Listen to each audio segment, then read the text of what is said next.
OpenFest 2024. Back to the source.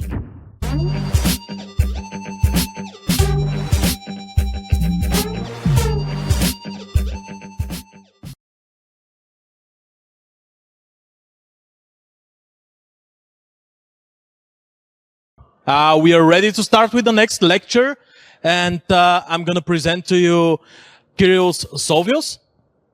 Did I pronounce it right? That was good. It was good? Okay.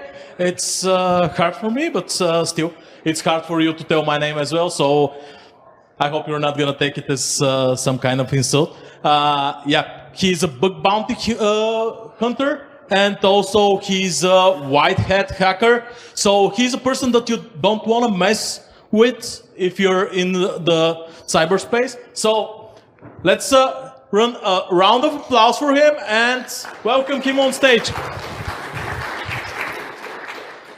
Good day, everybody. It is a pleasure to be back here in OpenFest after a five-year break. And today I'm going to be talking about an attack that can be useful for social engineers and also that may employ social engineering in some of the scenarios. And just an ad for tomorrow's workshop, but I'm holding a workshop on social engineering tomorrow, so feel free to come by if you're a beginner in the field. But so once again, today we are talking about phones. What do the letters mean? MITM on PSTN. Man-in-the-middle attacks on public switch telephone network, so the old stuff. How many of you have called someone this year? Like not WhatsApp, not Signal, like the actual call. Anyone? 1, 2, oh, more than half, almost everybody. There you go. Well, this is what this is about.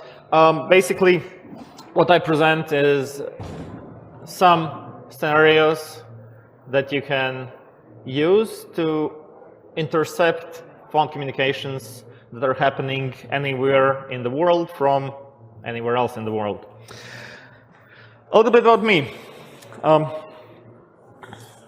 I've been working for more than 10 years at my own company called Possible Security. We're a bit more than 10 people.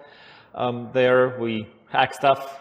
Most of my staff are hackers, which is quite cool. I'm also a research assistant at the Institute of Electronics and Computer Science. And I like to hack on my spare time as well. Now, this research here was not fully done on my spare time, but I do lots of hacking. On your left-hand bottom side, you can see my webpage, kirils.org. It has more than 100 different presentations and talks about different topics, including this one, that you can take a look if you want to learn more about what I hack. They call me destroyer of e-signatures back home because like every 5 years I find a new bug in electronic signatures, and the last one they didn't even fix.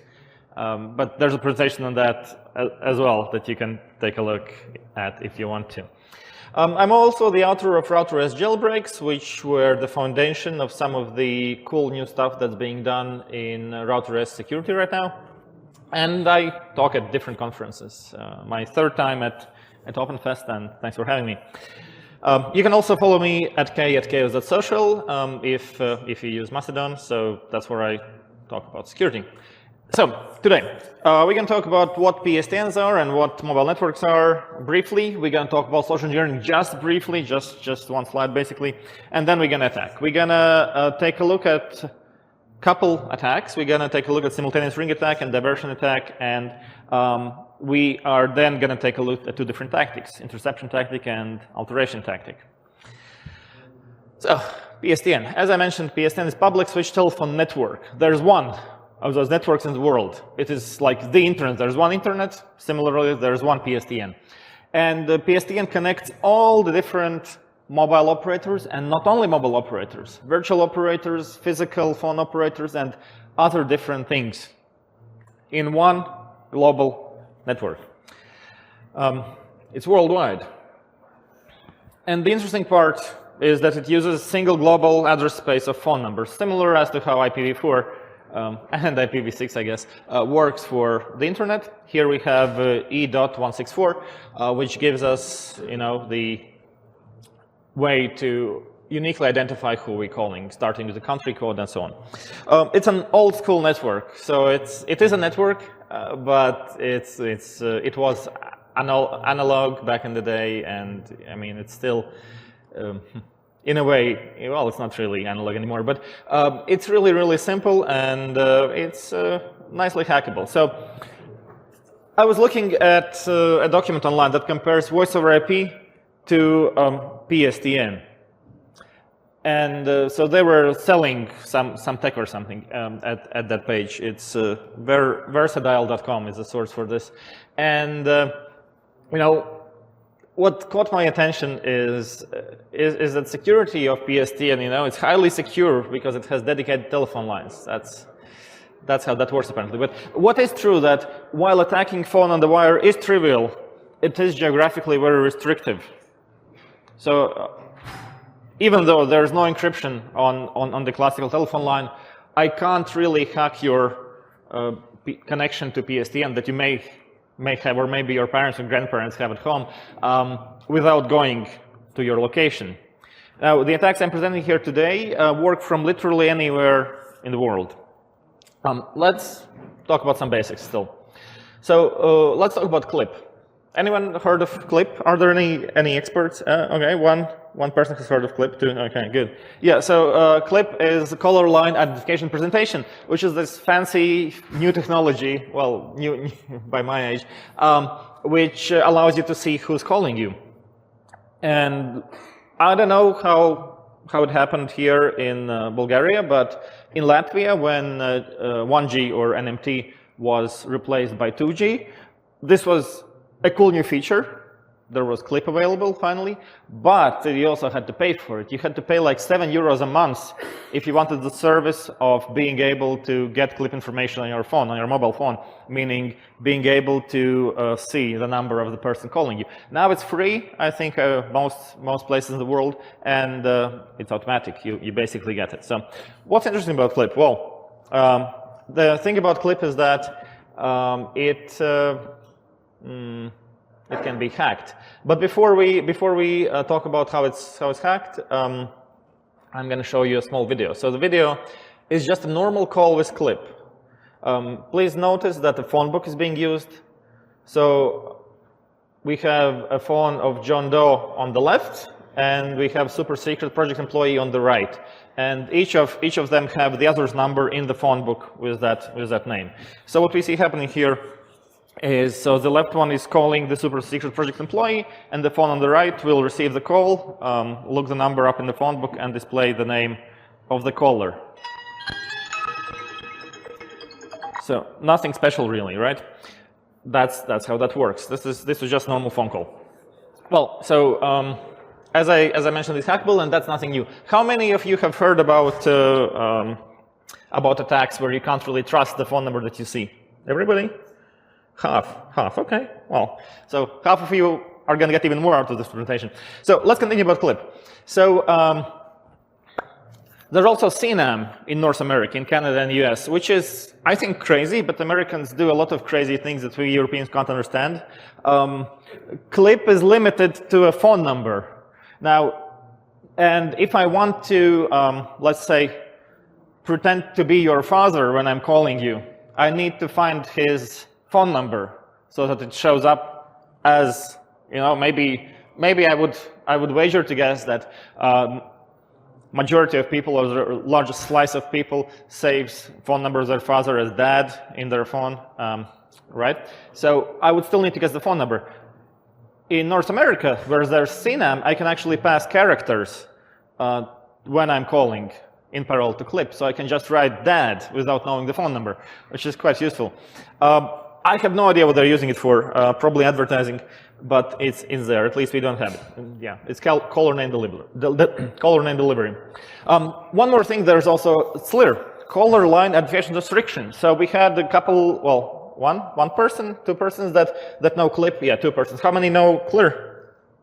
More. Okay, good. Yes, so that's really cool stuff. In EU, I believe you have to be able to get it for free as an individual. So even if you can't really activate it on your phone, you can go talk to your mobile network operator and they will enable it for you. Should be enabled for you. I have it enabled because I I don't like have an incoming phone number, so I don't want to confuse people when I'm calling them and give them the impression that they will be able to call me back. So I just use clear on my outgoing phone calls, which means that, well, you might think that it means that your phone number is sent to the other party, which is not true. It just sends a setting in the signaling layer saying that your phone number is restricted. It still sends a phone number, but so the other party doesn't display it, right? So now let's take a look at standard spoofing. So both phones on the table once again, but John on the left receives a phone call from the phone on the right. So here we are using a virtual machine and some magic. We press some buttons. Here we see both phones again. Nothing is happening in either of the phones. But you can see that super secret project employee is now calling John, even though he's not actually calling, right? So this is the spoofing part. It's super easy. You just make up some numbers and that's how it works. But this is not what the talk is about. This is old stuff. So new stuff is coming. But we have to talk about SS7 first. SS7. So once again, sanity check. How many of you have heard of SS7? Okay, interesting. These are the different people that those. Most of them are different than those that have heard about Clear. Okay, SS7, signaling system 7, which is also an old technology. It is, I believe, not as old as PSTN.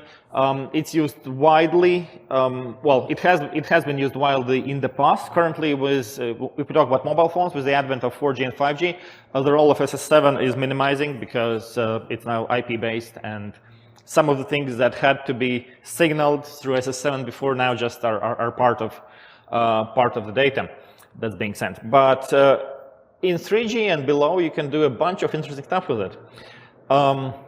It's responsible for, and even in 4G and 5G, it's still responsible for some of these things. So it's responsible for setting up and tearing down circuits, which is a fancy name for a call. So basically, before you actually send the voice through, signaling system 7 is run in the background, is used in the background to inform the other party that we are setting up a phone call. We can do number translation as well. We can do prepaid billing, which is interesting, right? Billing, it's kind of, billing doesn't really have to do anything technologically with calling, right? Theoretically, if you were to make a mobile system all over again from the beginning, you could just say we don't need any billing, right? It's not really a technical thing, but think about this, specifically prepaid billing. If I have a prepaid card and I go abroad to a different mobile operator, it'd be really crucial that my card works, my connection works, but at the same time that I get kicked off the network when my money is out, and only my home operator knows how much money I have. So SS7 is used to communicate between the operators regarding that. And diversion can also be set up using SS7, and this is critical for our research here. So diversion is basically redirecting a phone call. Some of you may have used like a code like *21* and a phone number, right?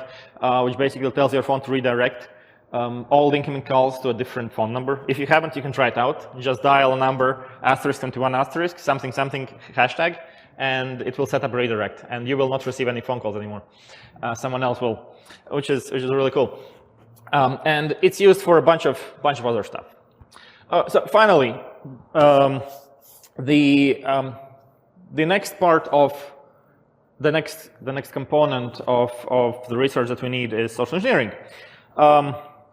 Social engineering basically means you are trying to convince somebody to do something that they're not supposed to do, or to disclose information to you that they're not supposed to disclose. That's the goal of social engineering. And here, in this research, social engineering is applied in the first way. So we're trying to make someone do something that they're not supposed to do. So, click on a link, for example. And that will be part of one of the scenarios. And once again, more about social engineering tomorrow, if you're interested. Okay, and mobile networks, right? So everyone knows about that. A51. So let's see. Once again, checking on experts. Have you heard about A51? Please, anyone? No? Oh, there we go. 2 people. Thank you. Yeah. A51 is one of the encryption algorithms that was established, I think, with 2G, and it's quite cool. So there's Initially, there were three: A50, A51, and A52.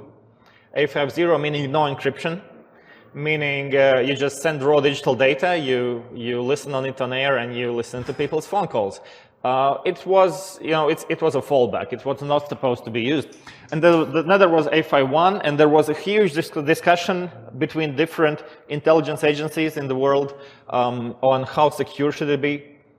Because remember when GSM was created, right? We still had Cold War, so governments that were bordering, let's say, bad guys, they wanted strong encryption, so they cannot listen in on the phone calls of their people. And governments that were far away wanted weaker encryption because they wanted to listen in on what their people are talking, right, and what other countries are talking.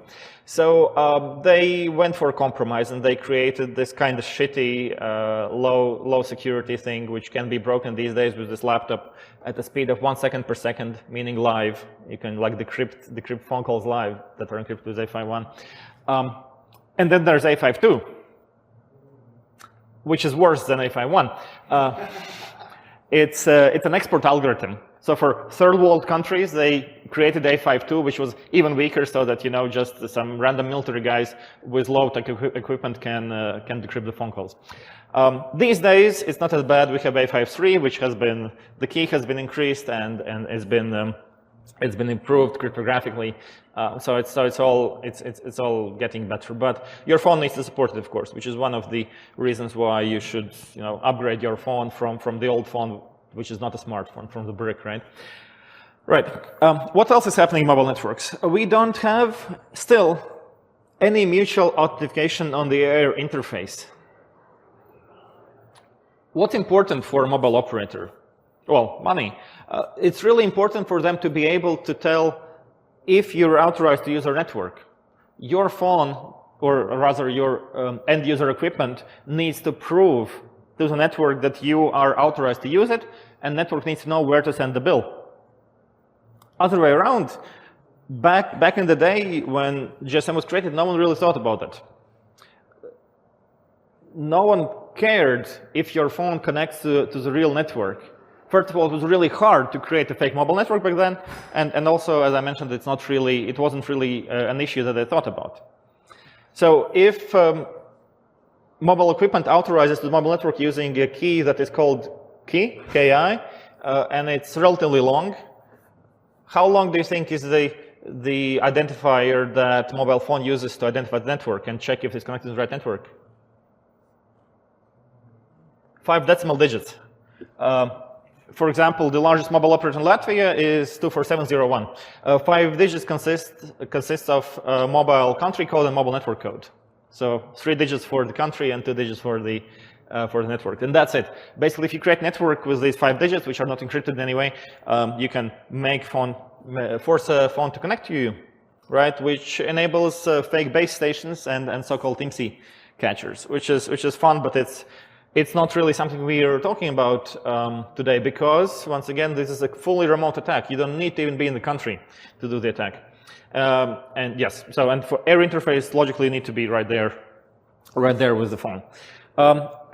Crucial part is that mobile networks are part of publicly switched telephone network, because we want to call each other, right?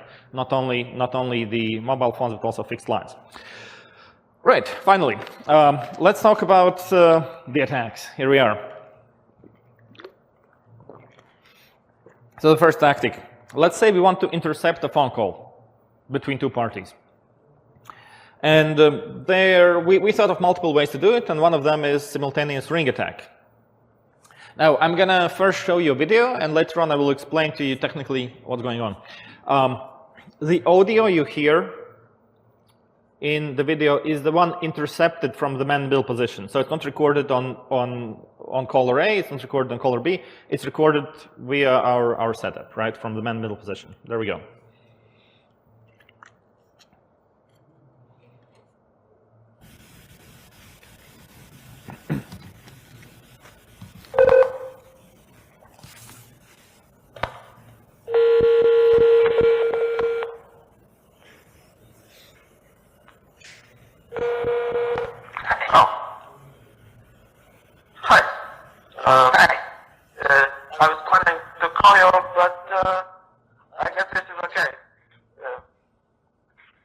Can we discuss our secret business? Which one? The one with the secret password. Can you give it to me? Yeah, uppercase QWERT. Excellent. So, the business is very secret, so don't tell anyone. See ya. Okay, bye.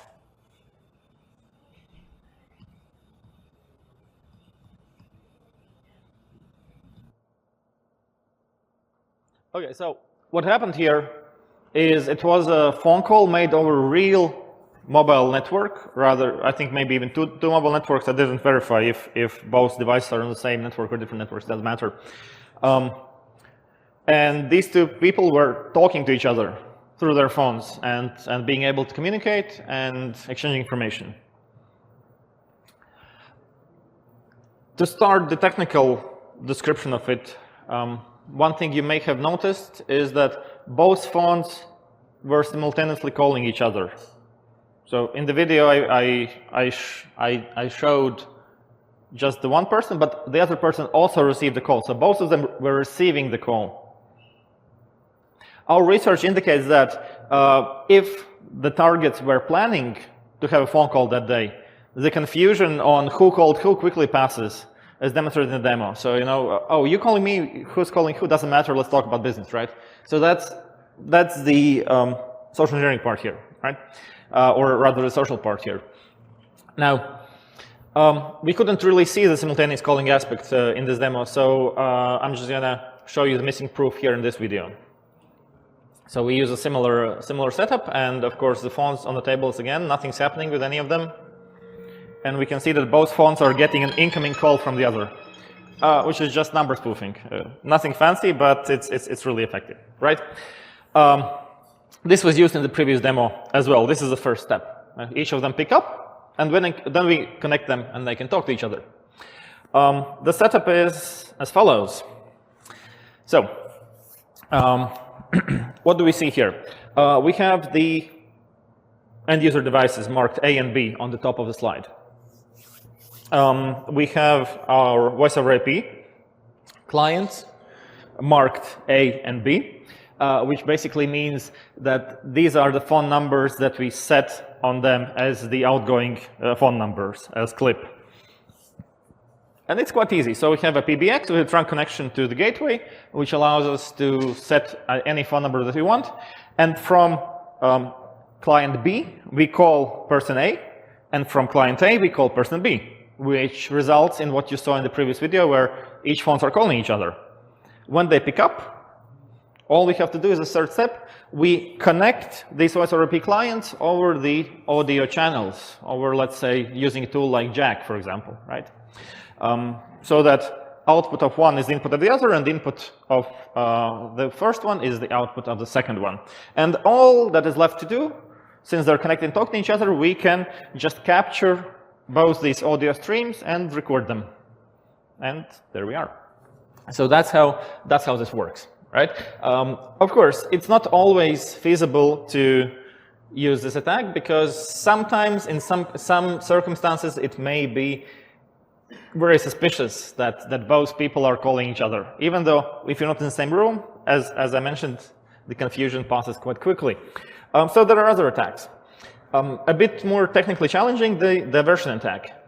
Now, in the next video, you will see an incoming call from one of the targets to the other targets. It will get redirected and intercepted and then forwarded, meaning that the initiator of the call is the actual target. One of the targets is initiating the call. So this person is calling the other person.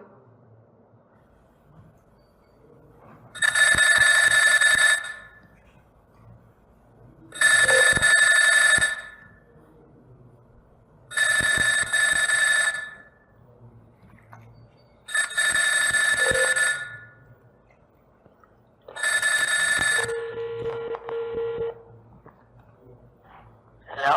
Oh. This is the platform service? Yes, have a delivery?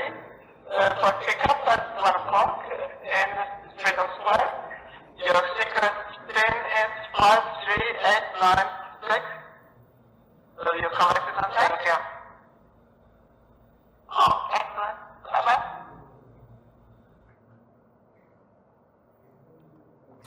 Bye-bye. So here we saw that this applies to situations where we cannot predict the call. When we can predict who's going to be called, but we don't know by whom or when. And this attack works here. For example, with a parcel delivery, right? We know who's going to get the parcel, and when the delivery driver arrives and calls the number, we just intercept it. So this is a bit more hardcore. Let's go through that step by step. So it's similar in a way to the previous attack.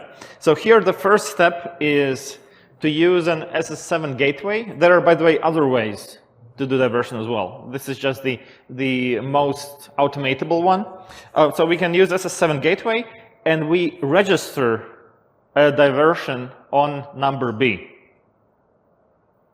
After we just register the diversion on number B, we wait for person A to call person B. And since the network has registered a diversion for phone calls coming into B, it will get redirected to our phone number. And once again, we use here, it's marked with letter E. For Eve, we use voice over IP client with a real incoming phone number, which is where the diversion is redirected, where the diversion is registered to. So when A is calling B, the B doesn't receive the phone call, the network redirects it to E. And that's where we receive the phone call. And when we receive the information about incoming phone call, we do not pick it up. Instead, we initiate the phone call to B, spoofing source A, which is number 4 on the screen. And as soon as B picks up, we pick up the first connection, and then once again we connect the audio, which is step 5, right? And then we can record everything. At some point, we have to cancel the diversion. If we want to be able to receive, phone calls just as a regular phone, we should cancel the diversion in step 3. So after the diversion has happened and our phone is ringing, phone E is ringing, we use SS7 again in step 3 to cancel the diversion. If we want to be able to receive multiple calls, of course we will not be able to forward them to actual person B. Then we cannot cancel the diversion at that point. Anyhow, after the phone call finishes, we use step 6 to once again set up the diversion so we are ready to receive the next phone call or intercept the next phone call. Right, and as I mentioned, there are many other techniques that we can use to reroute the incoming phone calls. We can use this neat feature called e164.arpa, at least in theory. It's I don't think it's really used in the real world, but some countries do have domains with this. I checked Bulgaria, and you do have, I use passive DNS database for that, and you do have the national level domain for the national level name server that handles E164ARPA, which is required by standards, and that's it. There are no actual phones using this standard in Bulgaria. In other countries, including Latvia, they are. What was funny, by the way, when I was looking at the DNS data, there was a mail server on it, like mail dot something something. Mail.3. What's your country code? 359. So yeah, mail.9.5.3.e164.arpa. There was a mail server for some reason, which is the first country that I've seen doing that way. In any case, let's talk about that. So the diversion part. How do we divert, right? So there's this neat RFC from 2000, year 2000, RFC 2916. It has a really long title. The short version is E164 number and DNS, which are two things that never break. And when you put them together, then everything is nice and safe. It's been obsoleted by RFC 3761 and then by 7116 in 2011. So this is how it looks. We have a standardized phone number, for example, +351. I just, since your country didn't have any records, any enum records, I took one example that has. So +351 and then the phone number, right? And what we can do, we can dig, we can take a look at DNS and we can look at the special record type, NAPTR, and try to find information about who handles this phone number. Do you have any idea why the number is in reverse? Yeah, because of the, well, that's how domains work, right? You have BG, you have at the very end, then you have like the company name, then you have subdomains, and similarly here. In order for this to work, the hierarchy of the DNS to work, we have to reverse the number, which is why we have 153 in the end, right? So that the more to the left we go on the phone number, the higher on the DNS hierarchy it is, and we can delegate the zones and everything. So if you do a dig like that, this is the answer you get. You will get information that says ETU plus SIP, and then some regular expression, meaning that if you have enum compatible voice over IP client, it will do this dig, and it will find, oh, look, I can use the internet to call it. I don't have to pay the telephone company to place the call. I can use SIP and call them directly. So I will connect to their server, and I will use the phone number as listed there, right? So the regex basically replaces everything with a fixed string. Some regexes are more interesting; they're dynamic, right? But this is quite simple, right? So what your voice over IP client that is enum compatible will do next, it will dig the SIP SRV record.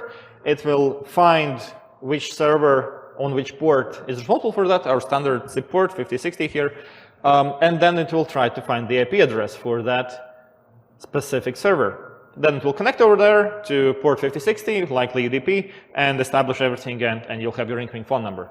Really nice, really good idea that the fathers and mothers of the internet had back in the day, which of course didn't really work out in practice. Maybe because phone companies wanted the money. I don't know. That's the idea. So how can we exploit this? And interesting part is, of course, all you need is that the target which is calling the other person uses support technology. You don't actually need to have real enum records on the target that is being called. But what we have to do is we simply attack DNS. And there are multiple DNS attacks that you can use to spoof results, you know, DNS cache poisoning, for example. Let's say we were to replace the answer to the first query with this. ETU plus PSTN, right? And what that means, and this is a real part of the standard, it basically says, hey, I don't have like a SIP capability, but by the way, since you checked, there's a redirect. You have to use PSTN to call this number here. And we redirect it to 359-2765-4321. And your client will call that number. You can also, by the way, do this at any step. You can also do that later on. You can spoof the SIP server DNS name. You can spoof the SIP server IP address, and so on, of course, if it's there, right? So that's one part. We can also use social engineering. So physical attacks, right? Just take a person's phone and call this number here. All their incoming phone calls will be redirected. That's it. You can use phishing, right? You call someone up, and you say, hey, this is Doug, please call this number to get 1,000 lev. Yeah, sure. So the person calls the number, and stuff gets redirected again. You can also use phishing. You can send them SMS or an email saying, hey, look at this cool link I have. By the way, this aya.lv is my link shortener that I programmed more than 20 years ago. I don't know about now, but back then there were no URL shorteners that supported the full spectrum of RFCs that there are. So this shortener actually supports any URI, any uniform resource identifier, including your URLs.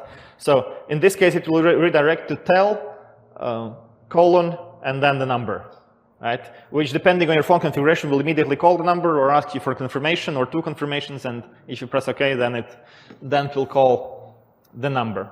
It's a really cool shortener, so you can just have any URI in there. So that's the thing, right? Let's look at the second tactic now. Let's say we are not interested in merely listening to phone calls. There are multiple ways to do that anyway. Let's say we're interested in altering the content of the phone calls live. Well, here's schematic again.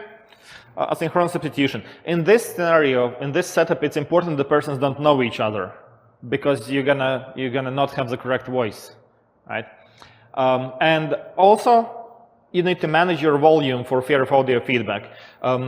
We have on the bottom there headphones instead of speakers. It's paramount, but still, even if you have headphones, just make sure that your incoming volume to the headphones is not too loud so that there's no feedback. So what's happening here? The setup is similar. We divert everything and blah, blah, blah. Then we have the incoming phone call. Then we connect to the victim. Then we connect them together. But we only connect one way directly. The other way is not connected directly. The other way is connected through me. So what person A was going to tell person B, I am the one doing the talking, right? Their stuff goes to my headphones and I speak in the mic and they hear me. And you can try to manage it that way, right? Quite fun. Also, can also do the other way around. And technically, I mean, if you have 2 people, you can also do it in both directions at the same time, right? But then you're just talking to yourself. And I had to have a slide about artificial intelligence, of course. So technically, you can, of course, feed all this stuff into some AI of some kind that will change your voice, that will do the conversation for you, and you just listen. You just listen to what's happening and have fun. Right. So that's basically the content. Now, my lawyer told me I need to have like solutions in the presentation, otherwise it's offensive to, just offensive. So for it to be a defensive presentation, here are some proposed solutions to the problem here. Now, first of all, I want to reiterate that this presentation contains no new vulnerabilities. Each vulnerability being used here has been known for more than 10 years. But we created new attacks combining these vulnerabilities because we believe it's important to educate people about the security or insecurity of technologies so they can make aware decisions about what to use and when to use. So, first of all, SS7 firewalls, which is a real thing, and they've been getting really, really good these days. Back in the day, even 10 years ago, you could be the smallest operator, even a virtual operator with SS7 access, and you could demand outrageous stuff out of different SS7 endpoints. For example, you could ask a cell phone to send you their location. It didn't use GPS, it used towers, but still, you could just ask the cell phone to actively take a look around for towers and send through SS7 back to you information about where it is. Like anyone in the world could do that. Still now, many networks in the world allow you to see which country you're in using SS7. You can just do a specific request, and it will say you, hey, okay, this MSISDN is currently in this network. So it returns the MCC and MNC, the 5 digits, right? You can use these redirection attacks. You can intercept SMS. And many of those things, as I mentioned, have been fixed by SS7 firewalls. I was not a fan of SS7 firewalls. I thought it will not help. It's impossible to create one, but they managed, which is great, right? Then we need to do verification of routed caller line identification presentation.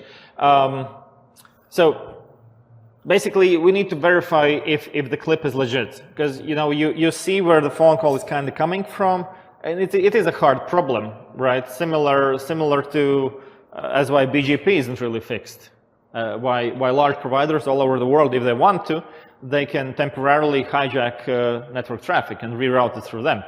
And similarly here, the traffic itself, the phone call itself, comes from different sources, not directly usually from the operator, meaning that it is a hard problem, but you could verify and you could block the phone numbers that look fake. And some countries in Europe have actually passed laws mandating mobile operators to do that. I haven't heard of any good results yet, but they're working on that. DNSSEC, of course. If there's a presentation about DNS, then DNSSEC is a thing that can be used. Anyone use DNSSEC for their domains? 1, 2. Okay, 2 people, 3 people. Yeah. I also want to use it, but I don't have the time to set it up. Yeah. And finally, encrypted communications, of course. Signal, Threema, stuff like that. Completely impervious to these security vulnerabilities. There are other problems with them, but I would say that there are less. Okay then, so that was the presentation. I do have some time for questions, which I'd love to take, and there's the feedback form that organizers would love you to take, so you can rate how good the stuff was here. And the slides are at kirils.org, and once again, you can follow my networks at chaos.social. I do it in English if you're interested in that. Thank you very much.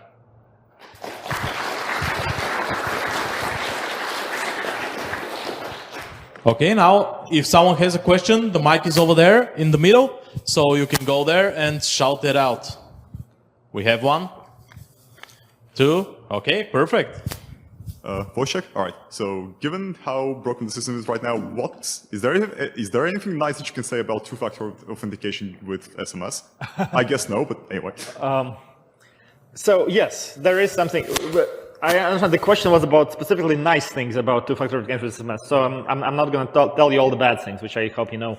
The nice thing about SMS two-factor authentication is that I can finally safely tell my friends and family that if you're using large service provider like Facebook, Google, and so on, it is okay to use second factor SMS if you have no other option. I could not. That is what has improved. 5 years ago, I could not have said that. 5 years ago, if you entered your phone number as a second factor, you would not only sometimes get ads to your phone coming in, but you could actually severely weaken your account security. And it was a problem with Twitter. It was a problem with Google, I believe, at some point. The large ones have fixed it, the small ones have not. The attack I'm talking about here is what happened. You enroll your second factor, and then an attacker comes in and says, hey, I forgot my password. And the site looks at the database and says, you have a second factor. How about we send you a reset link over SMS? And so you actually downgraded your security from password to SMS that way. So that's an additional problem with SMS 2FA, of course, but it has gone away in the recent years for the large companies and large networks. So that's a good thing I can say. But of course, please use passkeys or FIDO keys or something like that instead of SMS, or even a mobile smartphone app for TOTP. Thank you. Short question, because I also have overview on this process. You don't think that what you say is everything is a little bit outdated, because right now every SS7 is protected. There is another authorizing technology, etc. So do you have some view on the current status of the similar breach in the network? Thank you.